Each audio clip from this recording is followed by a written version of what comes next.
దేవుడిచ్చిన మహాకృపను బట్టి మీ అందరికి వందనములు. అయితే ఈ యొక్క ఉదయకాల సమయంలో దేవుడు మనతో మాట్లాడుతున్నాడు. మనతో మాట్లాడే విధానం ఏందంటే, మనమందరము గూడా అనుదినము ప్రతి సమయంలోనూ, ఏ సమయంలోనా దేవుణ్ణి ప్రార్థిస్తూనే ఉంటాము. అయితే ఈ ప్రార్థన అంటే ఏంటి?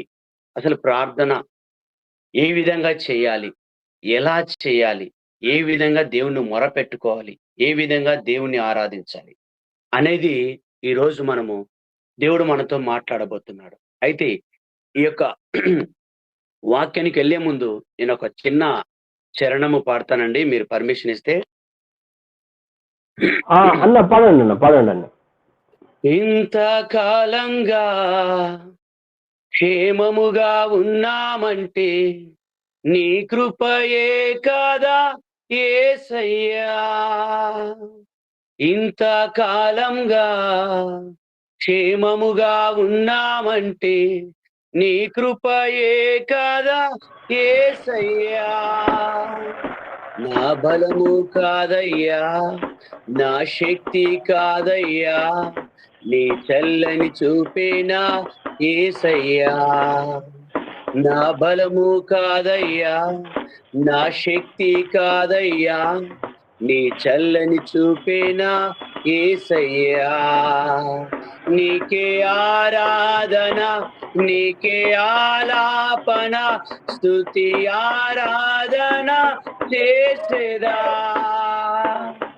నీకే ఆరాధన, నీకే ఆలాపన, స్తుతి ఆరాధన చేసేదా. ఇంతకాలంగా క్షేమముగా ఉన్నామంటే నీ కృపయే కదా యేసయ్యా.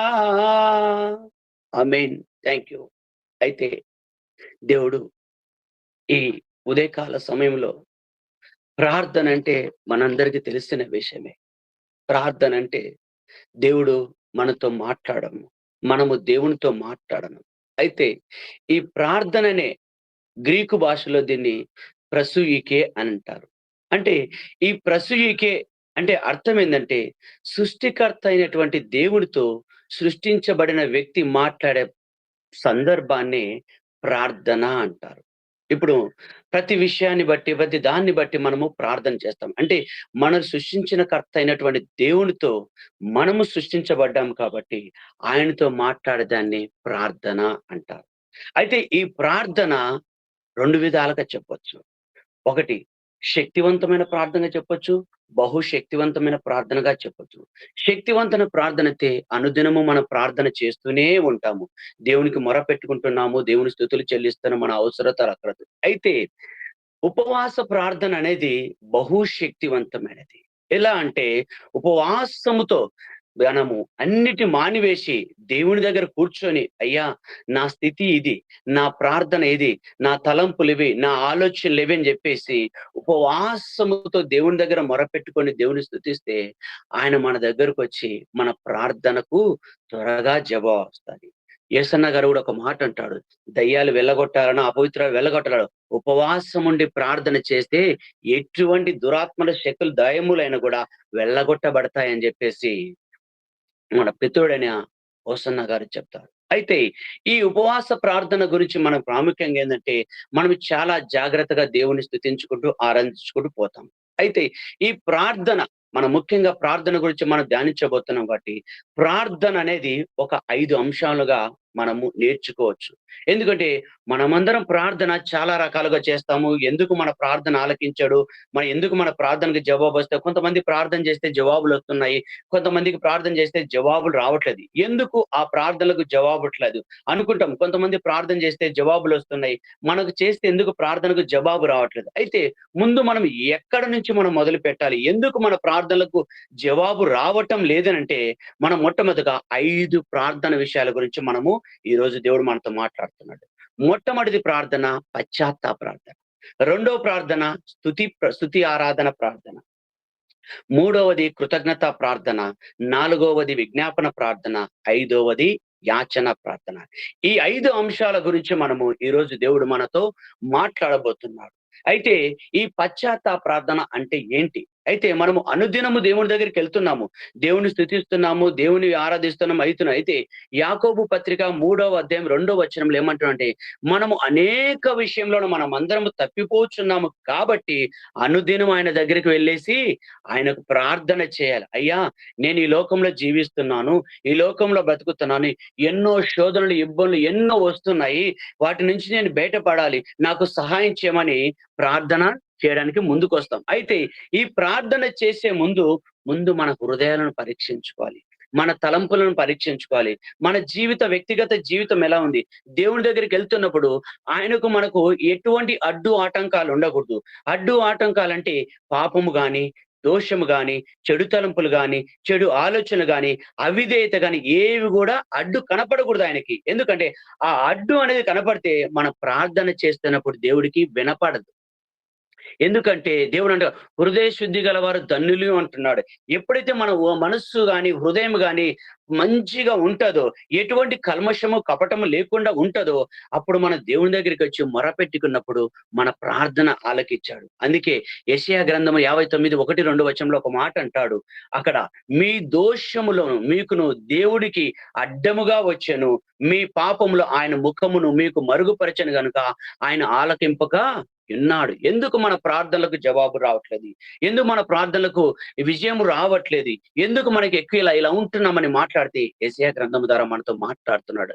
ముందు మన దోషములు తెలియపరచుకోవాలి. మన దోషములు దూరం చేసుకోవాలి. మన పాపములు తెలుసుకోవాలి. ఎందుకంటే మనం లోకంలో జీవిస్తున్నాము కాబట్టి శరీరాశ, నేత్రాశ, జీవబడంబులు అన్నీ కూడా ఉంటున్నాయి కానీ వాటి నుంచి విడుదల కలగాలంటే అపవాది వీటన్నిటి మనలో కలగజేసి శోధనలోకి పడగొడుతుంది. అయితే చెడు తలంపుల నుండి, చెడు క్రియల నుండి, చెడు అలవాట్ల నుండి, చెడు వ్యసనముల నుండి, పాపంలో వీటన్నిటి గురించి మనం విడుదల పొందుకోవాలంటే ముందు మన హృదయాన్ని కడుక్కోవాలి.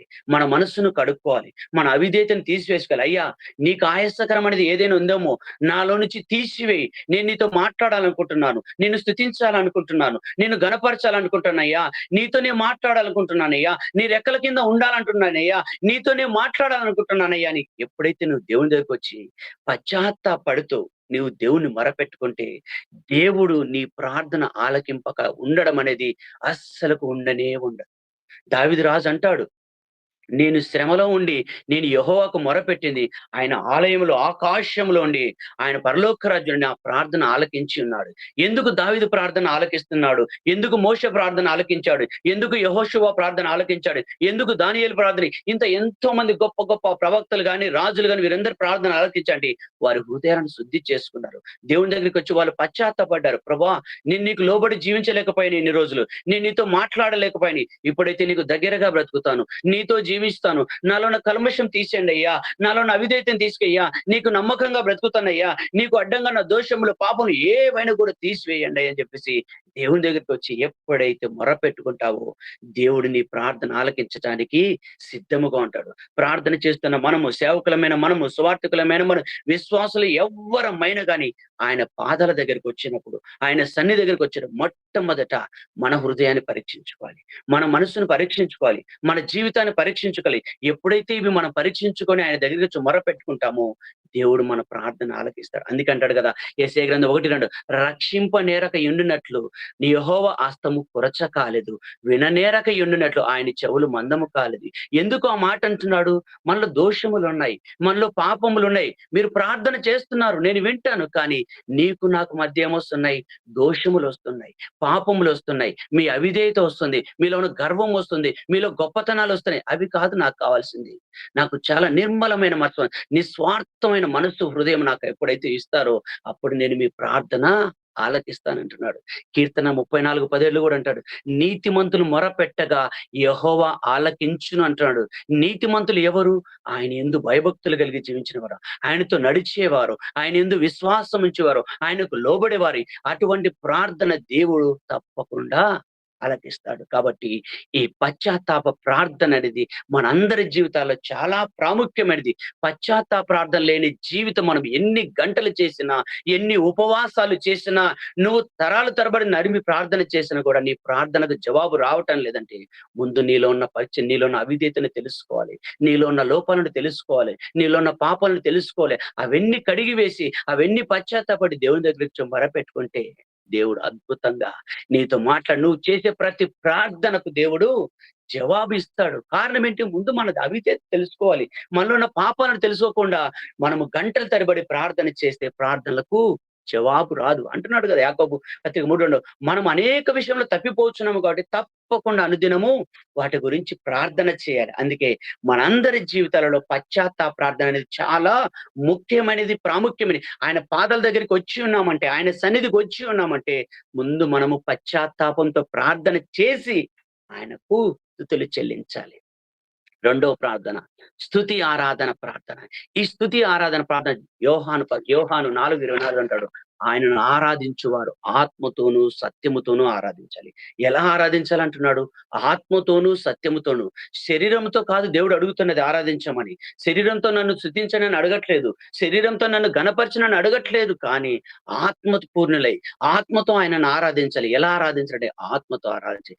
ఎప్పుడు ఆరాధిస్తామంటే నీలో లోపాలన్నీ కడిగి వేసుకున్నప్పుడు, నీలో ఉన్న అవిధేయత తీసుకున్నప్పుడు, నీలో ఉన్న హృదయం ఏమవుతుందంటే మొత్తం మారిపోయి దేవుని యొక్క ఆత్మ అనేది మనలో ఉండడం మూలప్పుడు, అప్పుడు దేవుని మనస్ఫూర్తిగా ఆయన ఆరాధిస్తాము. అప్పుడు ఆయన ఆరాధిస్తున్నప్పుడు మన మధ్యన ఏ అడ్డు ఆటంకాలు ఉన్నా కూడా అవన్నీ తీసివేయబడి మనస్ఫూర్తిగా దేవుని ఆరాధిస్తూనే ఉంటాము. నిజంగా ఆరాధిస్తున్న వారు ఎలా ఉంటారంటే, ఆయన ఎలా ఆరాధిస్తారంటే ఆత్మీయంగా ఉన్నవారు ఆరాధిస్తారు. ఆయనతో నడిచేవారు ఆరాధిస్తారు. ఆయన రక్తంతో కడిగిన వారు ఆరాధిస్తారు. ఆయన యందు భయభక్తులు కలిగి జీవించేవారు నిజముగా ఆయనను ఆరాధిస్తారు. ఎందుకంటే వాళ్ళ హృదయాలలో ఏముంది? ఓన్లీ దేవుని ప్రేమ ఉంది. దేవుని ఆత్మనే ఉంది. దేవుని శక్తినే ఉంది. అందుకే అటువంటి వారు దేవుని మనస్ఫూర్తిగా ఆత్మతోనూ సత్తోనూ ఆరాధిస్తారు. అందుకే మనం ఆరాధిస్తున్నప్పుడు, మన మధ్యన ఉన్నప్పుడు స్తుతులు చెల్లిస్తూ, ఆరాధిస్తూ, భాషలు మాట్లాడుతూ కొంతమంది ఎంతగానో దేవుని స్తుతిస్తారంటే ఆత్మపూర్ణులై ఆరాధిస్తున్నారు. వారి హృదయములలో, వారి తలంపులలో, వారి ఆలోచనలంతా దేవుడు నిమగ్నమై ఉన్నాడు. దేవుని ఆత్మ ఉండి ఉంది కాబట్టి ఈరోజు మనమందరము కూడా పశ్చాత్తాప ప్రార్థన చేసిన ప్రతి ఒక్కరు కూడా స్తుతి ఆరాధన ఎంతో చక్కగా చేస్తారు. కారణం ఏందంటే వారి హృదయాలలో మచ్చ, మరక, డంబము ఏముండదు. ఎప్పుడైతే అవి ఉండవో దేవుని నువ్వు ఎంతగా గణపరుస్తావంటే నీకు దేవునికి మధ్య మాత్రమే అది తెలుసు. అంతగా దేవుని గణపరుస్తూ దేవుణ్ణి స్తుతిస్తావు. అయితే ఈ పశ్చాత్తాప ప్రార్థన, స్తుతి ఆరాధన ప్రార్థన మనందరి జీవితాలకు చాలా విలువైనది. దేవుని ఆరాధించాలి, దేవుని స్తుతిస్తారు. మనం దేవుని స్తుతిస్తుంటే ఆయన మన ముందరొచ్చి నిలబడతాడు. ఎందుకు? నా కుమారులు ఆరాధిస్తున్నారు, నా కుమారులు నన్ను గణపరుస్తున్నారు అని మన దగ్గరకు వచ్చి ఆ ఆరాధన వింటున్నాడే. అప్పుడు మనం ప్రార్థిస్తే, కుమారుడా నీకేమి కావాలి? ఎందుకు నువ్వు ఇంతగా ఆరాధిస్తున్నావు? ఎందుకు నేను ఇంతగా స్తుతిస్తున్నావు? నీ యొక్క ఇబ్బంది అంటే దేవుడికి సమస్తము తెలుసు. నీ అవసరాలతో అక్కడ తెలుసు. కానీ మన ఆరాధనకు ఆయన యోగ్యుడు కాబట్టి ఆ ఆరాధన చేస్తున్నప్పుడు దేవుడు మన మధ్యన వచ్చి నిలబడతాడు. అటువంటి ఆరాధన కావాలంటున్నాడు దేవుడు. లోకములో మనం చూస్తున్నాము కొన్ని చోట మనుషుల కోసం చేసే, ఆచారాల పరంగా చేసే ఆరాధనలు చాలా ఉన్నాయి. కానీ దేవుడు అవి కోరుకోవటం లేదు. ఆత్మతో ఆరాధించి ఆరాధన కావాలంటున్నాడు. ఆత్మతో స్తుతించి ఆరాధన కావాలంటున్నాడు తప్ప ఆచారపరంగా ఆరాధనలు ఆయనకు ఎప్పటికి కూడా ఉపయోగం ఉండవు. అవి నాకు ఇష్టం లేదని అంటున్నాడు. కూడి ఉన్న మనమందరము కూడా ఆత్మపూర్ణులై ఆత్మతో ఆయనను ఆరాధించాలని దేవుడు ఈరోజు మనతో మాట్లాడుతున్నాడు. మూడవది ఏంటంటే కృతజ్ఞతా ప్రార్థన. ఈ కృతజ్ఞతా ప్రార్థన అనేది ప్రతి ఒక్కరికి కూడా తెలిసిన విషయమే. ఎందుకంటే మనం పొందుకున్న ప్రతి మేలును బట్టి కూడా కృతజ్ఞతలు చెల్లిస్తూనే ఉంటాము. మొదటి తెస్సలోనికి పత్రిక 5:16 కూడా అంటాడు, ప్రతి విషయమందును కృతజ్ఞతాస్తుతులు చెల్లించుడు ఈలాగు చేయుట యేసుక్రీస్తునందు మన విషయములో దేవుని చిత్తము. ఈ విషయంలో అయితే యేసు ప్రభువుకు మనము మన జీవితకాలం మనం మరణించినంత వరకు కూడా మనం ఆయనకు కృతజ్ఞతాస్తుతులు చెల్లించాలి. కారణం ఏంటంటే యేసు ప్రభు ఈ లోకానికి వచ్చాడు. ఎవరి కోసం వచ్చాడు? మనందరి కోసము. ఆయన ఈ లోకానికి వచ్చి ఎవరిని రక్షించాడు? మనల్ని రక్షించాడు. ఈ రోజు మన బంధువులు గాని, రక్త సంబంధులు గాని, స్నేహితులు గాని ఎవ్వరు కూడా మనల్ని రక్షించలేదు. కానీ సర్వోన్నతుడని దేవుని కుమారుని యేసు ప్రభువే మనల్ని రక్షించాడు. కారణం ఏంటంటే ఈ లోకానికి వచ్చి ఆయన శరీరము, ఆయన రక్తముగా మారిపోయి సిలువలో వేలాడి మనందరి కోసం ఏం చేశాడు? బలిగా మారిపోయాడు. బలిగా అర్పించబడ్డాడు. మన అందరి పాపం ఆయన వీపును మోసుకొని సిలువలో వేయాడు. కాబట్టి నిన్ను నన్ను పరలోక రాజ్యంలో నిలబెట్టడానికి ఆయన ఏం చేశాడు? ఈ లోకానికి వచ్చి సిలువలో వేలాడిపోయాడు, రక్తము చిందించాడు, మరణించాడు. అందుకు మనము కృతజ్ఞత చెల్లించాల్సిన అవసరం ఉందా లేదా? మనమందరం కంపల్సరీ కృతజ్ఞత చెల్లించాలి. ఎందుకంటే ప్రభువా, నువ్వే ఈ లోకానికి రాకపోతే, నువ్వే ఈ లోకంలో ఉండకపోతే, నువ్వే మమ్మల్ని రక్షించకపోతే, నువ్వే సిలువలో వేలాడకపోతే మేము ఈనాడు ఇలా జీవించే వాళ్ళం కాదు. లోకములో జీవించేవాళ్ళం, లోక పాపములో జీవించేవాళ్ళం. మేము ఈ రోజు ఇలా సహవాసం కలిగి జీవిస్తున్నామంటే ఆయన పొందిన దెబ్బల చేత, ఆయన చిందించిన రక్తము చేత, ఆయన మరణించిన దాన్ని బట్టే ఈ రోజు మనము కృతజ్ఞతలమై ఆయన్ని జ్ఞాపకం చేసుకుంటున్నాం. మనందరి జీవితాలలో కూడా ఆయనను కృతజ్ఞతగా చెల్లించుకోవడం మనకు ఎంతో అవసరం ఉంది. ఎందుకంటే మనము ఎంతగానో నశించిపోతున్న మనల్ని రక్షించడానికి యేసు ప్రభు ఈ లోకానికి వచ్చినప్పుడు కృతజ్ఞత చెల్లించడం చాలా అవసరము. మన బ్రతుకులు మార్చబడ్డాయి, మన జీవితాలు మార్చబడ్డాయి, మన కుటుంబాలు మార్చబడ్డాయి, మన పిల్లలు మార్చబడ్డారు, మన కుటుంబం ఒక ఉన్నతమైన స్థానంలో ఉంది, మన కుటుంబంలో ఒక విశ్వాసమైన జీవితంలో నడిపించబడుతున్నాయంటే అందుకు కారణమైన వ్యక్తి యేసు ప్రభు వారు. అందుకు మనం కృతజ్ఞత చెల్లించవాలి. ఈ రోజు లోకంలో ఒక వ్యక్తి సహాయం చేస్తేనే ఎంతగానో మనము థ్యాంక్స్ అని చెప్పకపోతాం. థ్యాంక్స్ అని చెప్పకపోతే వీడు కృతజ్ఞత లేనివాడు అంటాడు. యేసు ప్రభు కూడా ఇదే అంటున్నాడు. ఈ లోకంలో ఎంతో మందిని రక్షించాను, ప్రపంచ మానవాళి కోసమే నేను నా ప్రాణం పెడితే కొంతమంది మాత్రమే కృతజ్ఞతాస్తులు చెల్లించి నాకు ఇష్టమైన విధంగా బతుకుతున్నారు, కానీ కొంతమంది వారి ఇష్టానుసారంగా బతుకుతున్నాడు. అందునిమిత్తమై యేసు ప్రభు వారు పరలోక రాజ్యంలో ఈ నశించిపోతున్న బిడ్డల కోసము విజ్ఞాపన చేస్తున్నాడు. కాబట్టి కృతజ్ఞత చెల్లించడం అనేది చాలా ప్రాముఖ్యమైనది. ఏ చిన్న మేలు పొందుకున్నా, దేవుని నుంచి ఏ చిన్న మేలు పొందుకున్నా మనం దేవునికి కృతజ్ఞత చెల్లించడము అది చాలా విషయం. ఈ రోజు మనం అందరం సంతోషంగా ఆనందంగా కేవలం దేవుడిచ్చిన మహా కృపను బట్టి ఆయనకు కృతజ్ఞతలమై ఈ రోజు మనం అందరము గూగుల్ మీట్ లో మనము ప్రార్థన చేసుకుంటున్నాం. అయితే 4వ ప్రార్థన విజ్ఞాపన ప్రార్థన. ఈ విజ్ఞాపన ప్రార్థన చాలా విలువైనది. ఈ విజ్ఞాపన ప్రార్థనలో ఫిలిప్పి 4 అంటారు కదా, దేనిని గురించి చింతపడకుడి గాని ప్రతి విషయంలోనూ ప్రార్థన విజ్ఞాపనములతో కృతజ్ఞత పూర్వకంగా మీ విన్నపములు చెల్లించడు. మన విన్నపములు ఏంటి? లోకం నశించిపోతుంది, లోకంలో ఎంతో మంది నశించిపోతున్నారు.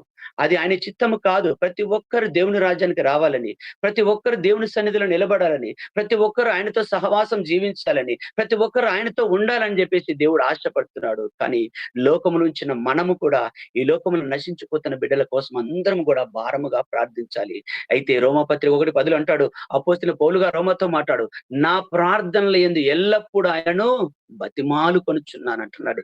ఈ లోకంలో జీవిస్తున్న మనము కూడా, లోకంలో నశించిపోతున్న బిడ్డలు ఎంతో మంది ఉన్నారు. వారందరి కోసం దేవుని దగ్గర ఏం చేయాలి? మొరపెట్టుకోవాలయ్యా, లోకము నశించిపోతుందయ్యా, లోకంలో ఎంతో మంది దారి తప్పిపోతున్నారయ్యా, ఎంతో మంది మరణిస్తున్నారయ్యా, ఎంతో మంది హత్య చేసుకుంటున్నారయ్యా, ఎంతో మంది సూసైడ్ చేసుకుని వారి ఇష్టానుసారం బతుకుతూ జీవితాలను నాశనం చేసుకుంటూ బ్రతుకుతున్నారని అని చెప్పేసి ఆయన దగ్గరికి మొరపెట్టుకుంటే మన ప్రార్థనకు జవాబిస్తాడు.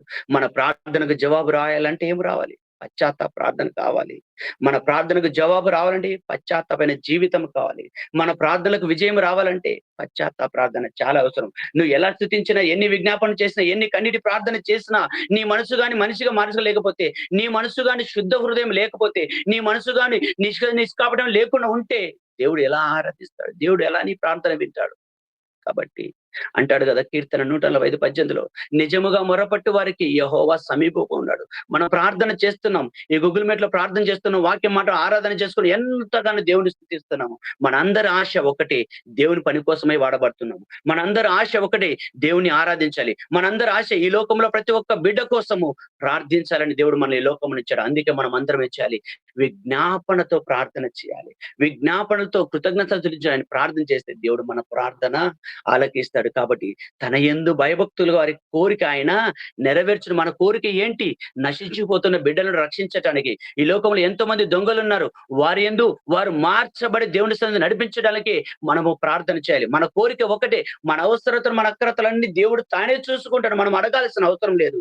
కానీ మన బాధ్యత, మన ఆశయం ఒకటే, సేవకులమైన కానీ సువార్తల విషయం ప్రతి ఒక్కరి కొరకటే. ప్రతి ఒక్కరు నశించిపోతున్న వారందరి కోసం భారంగా ప్రార్థన చేసి, కన్నీటితో ప్రార్థన చేస్తే మన ప్రార్థన తప్పకుండా వింటాడు అంటున్నా. నిజముగా మొరపెట్టు వారికి యెహోవా సమీపముగా ఉన్నాడు. తన యందు భయభక్తులు గల వారి కోరిక ఆయన నెరవేర్చును. వారి మొర ఆలకించి వారిని రక్షించును. మనం ఇక్కడ ప్రార్థన చేస్తే ఎంతమంది అయితే లోకములో నశించిపోతున్నారో, ఎంతమంది లోకములు తిరుగుతూ ప్రభా కుటుంబాలు సరిగా లేకుండా, పిల్లలు సరిగా లేకుండా ఎంతమంది నశించిపోతున్నారో వారందరి కోసం మనం ఏం చేస్తున్నాము? నిజముగా ప్రార్థించాలి. నిజముగా దేవుని స్తుతించాలి. నిజముగా ఆయనకు మొరపెట్టుకోవాలి. మన ప్రార్థనకు జవాబిస్తానంటున్నాడు. ఒక మాట అంటాడు కీర్తనలో, నీతిమంతుల ప్రార్థన యెహోవా ఆలకించునంటున్నాడు. నీతిమంతులుగా ఉన్న ప్రతి ఒక్క బిడ్డ ప్రార్థన ఆలకిస్తాడు. మన ప్రార్థన దేవుడు తప్పకుండా ఆలకిస్తాడు. కాబట్టి మన హృదయంలో, మన తలంపులు దేవునికి ఇష్టముగా ఉండడం వల్ల మన ప్రార్థన ఆలకిస్తాడు. అయితే చివరిది యాచన ప్రార్థన. యాచన ప్రార్థనకు విజ్ఞాపన ప్రార్థనకు చిన్న భేదం అంటే, విజ్ఞాపన ప్రార్థన అంటే ఒకే విషయాన్ని ఒకసారి ప్రార్థన చేస్తే దాన్ని విజ్ఞాపన ప్రార్థన అంటారు.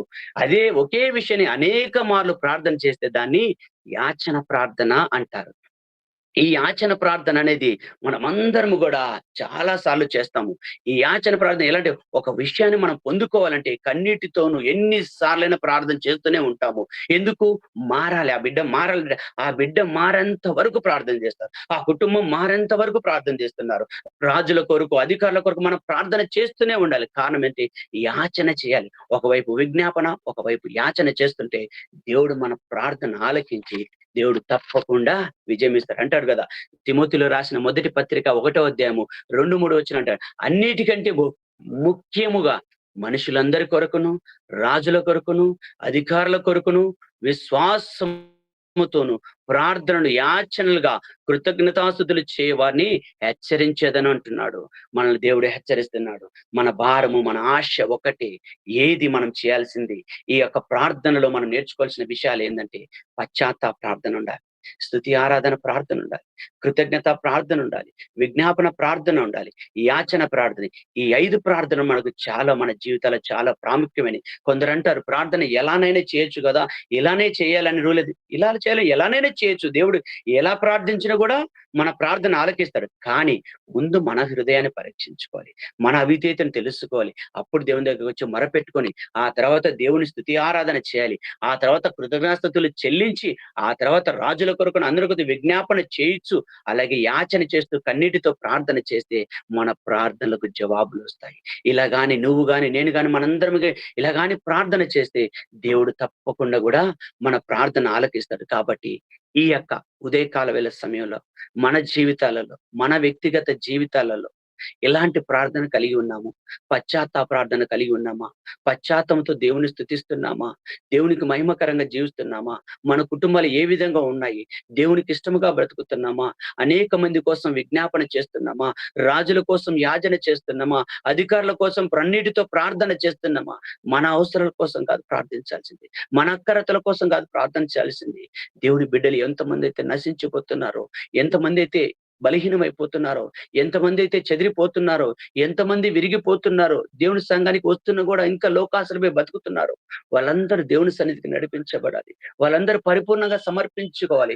అటువంటి వారి కోసం ప్రార్థన చేయాలి. దేవుడు అంటాడు, మన అవసరత, మన అక్కర కాదు, ఈ లోక సంబంధమైన వాటి కోసం కాదు మనం ప్రార్థన చేయాల్సింది, పరలోక సంబంధమైన వాటి కోసం ప్రార్థన చేయాలి. అప్పుడు దేవుడు నీ అవసరత, అక్కరతలు ఆయన ఎరిగి నువ్వు అడగకుండా వాటికి జవాబిస్తాడు. కాబట్టి కూడి ఉన్న మనమందరము కూడా పశ్చాత్తాపంతో ప్రార్థన చేయాలని దేవుడు మనతో మాట్లాడుతున్నాడు.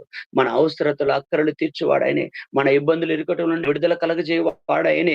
ఆయనతో నడుచుకుంటే, ఆయన యందు విశ్వాసం ఉంటే, ఆయనతో రక్తము కనే ప్రతి ఒక్క బిడ్డ ప్రార్థన ఆలకిస్తాడు. కాబట్టి నీతిమంతులుగా ఉంటున్న మనము, సేవకులుగా ఉంటున్న మనమందరము కసితో, భారముతో, బాధ్యతతో ప్రపంచం కోసం భారంగా ప్రార్థించాలి.